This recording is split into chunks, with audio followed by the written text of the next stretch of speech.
ছোট বোনের বিয়ের দিন ছোট ভাইটা নিজের জীবনকে চিরদিনের জন্য থেমে দিল ঠিক তখনই যখন জানতে পারল তার শরীরে ক্যান্সার বাসা বেঁধেছে। পরদিন যখন বোন বাড়ি ফিরল সে দেখতে পেল যে ভাইটা প্রতিবার দৌড়ে এসে তাকে জড়িয়ে ধরত, আজ সে কোথাও নেই, যেন সে কখনো ছিলই না। এমনকি তার ফোন নাম্বারটাও বন্ধ। শুরুর দিকে বোনটা ভাবলো হয়তো ভাই তার হবু স্বামীকে পছন্দ করে না, সেই রাগই হয়তো সে বাড়ি ছেড়ে চলে গেছে। সে সোজা পুলিশের কাছে ছুটে গেল রিপোর্ট করতে, কিন্তু সেখানেই তার পা থেমে গেল। পুলিশ জানালো তার ভাই তো ক্যান্সারে মারা গেছে, আর তার নাম তো 10 দিন আগেই সরকারি রেকর্ড থেকে মুছে ফেলা হয়েছে। তখনই বোনটা বুঝতে পারলো পরোক্ষভাবে সেই হয়তো ভাইটাকে এমন চূড়ান্ত সিদ্ধান্তে পৌঁছে দিয়েছিল। আসলে 10 দিন আগে সে জানতে পারে ভাইটা তাকে ভালোবাসত, যদিও তারা রক্তের সম্পর্কের ভাই বোন ছিল না। ছেলেটার মা বাবা যখন অ্যাক্সিডেন্টে মারা যায় তখন থেকেই এই বোনই তাকে নিজের সন্তান হিসেবে বড় করেছে। কিন্তু ছেলেটা নিজের আবেগ আর চেপে রাখতে পারেনি। পরোক্ষভাবে সে তার মনের কথা জানিয়ে দেয়, কিন্তু বোন সেটা মেনে নিতে পারেনি। সে ইচ্ছা করে নিজের বাগদত্তাকে টিভিতে পরিচয় করায়, এমনকি তাকে নিজের বাড়িতেও ডেকে আনে যাতে ভাই নিজেই সরে দাঁড়ায়। ভাইটা ভাবলো বোন হয়তো তাকে পুরোপুরি প্রত্যাখ্যান করে দিয়েছে। তার উপর সে জানতে পারে তার শরীরে এমন এক রোগ বাসা বেঁধেছে যেটার কোনো চিকিৎসা নেই। একেবারে ভেঙে পড়ে সে। তখন সে সিদ্ধান্ত নেয় নিজের এক প্রফেসরের সঙ্গে মিলে একটি ক্রায়োজেনিক এক্সপেরিমেন্টে অংশ নেবে। অন্তত মৃত্যুর আগেও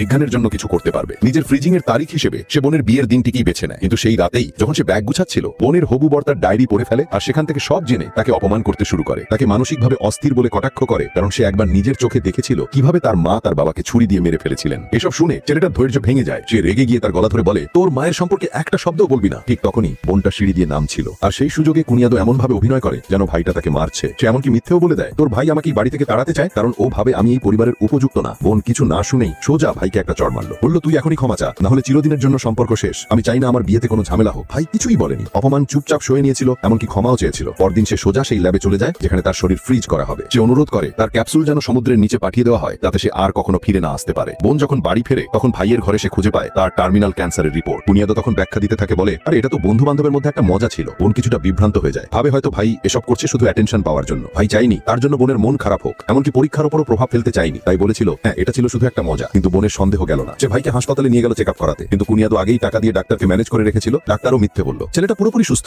বোন রেগে গেল, ভাবলো ভাই তার অসুস্থতার নাটক করে তাকে ইমোশনালি ব্ল্যাকমেল করতে চাইছে। ঠিক তখনই ভাইয়ের নাক দিয়ে রক্ত পড়তে শুরু করলো। তাও ডাক্তার বলল এটা ডায়েটের কারণে স্রেফ অ্যানিমিয়া। বোন আরো রেগে গেল, বলল তুই তো পাগলের মতো যে কোনো সীমা পার করে আমাকে বোকা বানাতে চাইছো। ভাই কিছুই ব্যাখ্যা করতে পারলো না। বোন কিছু শুনতেই চায়নি, আবারও সব দোষ নিজের ঘাড়ে নিয়ে নিল সে। তবে একটা ছোট্ট অনুরোধ করলো, বিয়ের আগের দিনটা মানে তোর জন্মদিনটা আমার সঙ্গে কাটাস। অবশেষে সেই দিনটা এলো। ভাইটা তার বোনের প্রিয় সব খাবার রান্না করলো খুব যত্ন করে। তার মন বলছিল সে আসবে, কিন্তু বোন তখন হোটেলে কুনিয়াদোর সঙ্গে বিয়ের রিহার্সাল করছিল। ভাইটা বুঝে গেল সে আর আসবে না। সে নিজেকেই বলল আজ আর কাটা যাবে না, আজ তো আমার শেষ জন্মদিন, এটাকে উপভোগ করতে হবে। কিন্তু কেক মুখে দিতেই চোখ থেকে অঝরে অশ্রু ঝরতে থাকলো। তারপর সে গেল কবরস্থানে শেষবারের মতো মায়ের সঙ্গে দেখা করতে। বলল গুড বাই মা, কারণ পরদিনই ছিল তার জীবনের শেষ দিন। যখন সেই সকাল এলো বোন পুরো বাড়ি খুঁজেও ভাইকে পেল না। ভাবলো হয়তো সে আগেই বিয়ের ভেনিউতে চলে গেছে, কিন্তু সে জানতো না ভাই তখন বেসমেন্টে বসে আছে সেই গাড়িটায় যেটা তাকে চিরদিনের জন্য এই পৃথিবী থেকে দূরে নিয়ে যাবে।